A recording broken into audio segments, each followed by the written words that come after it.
Welcome to our channel. Today we how to transfer Google Photos to another Google account, full guide step by step clearly.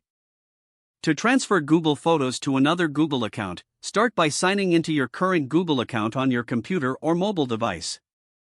Open the Google Photos app or visit the Google Photos website. Select the photos and videos you want to transfer. To select multiple items, you can click and drag, or hold down the Shift key while clicking individual items. If you want to transfer all your photos, you can select the Photos section and click Select All. Once you have your items selected, click the Share icon. In the Share options, select Create Link and wait for the link to generate. Copy the link provided.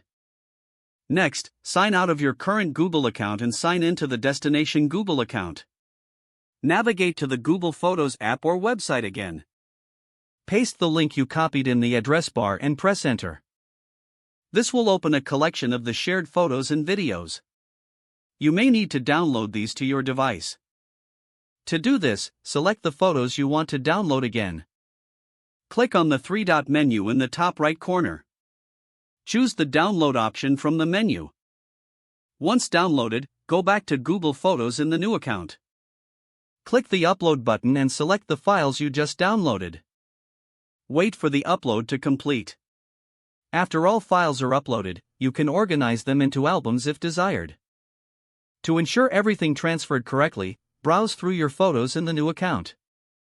Finally, you may delete the shared link from the original account if no longer needed. If the page does not load, refresh the browser or try again in a private or incognito window. Make sure you are using the correct email address, then retype it carefully to avoid small typos.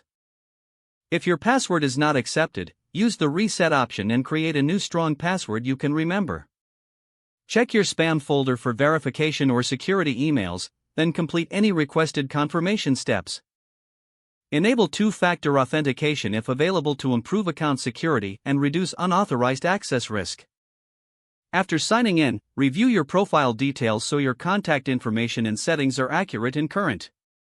If you see an error message, note it down and try again after restarting your device and internet connection. Don't forget to like this video and subscribe to our channel for more step-by-step tech guides.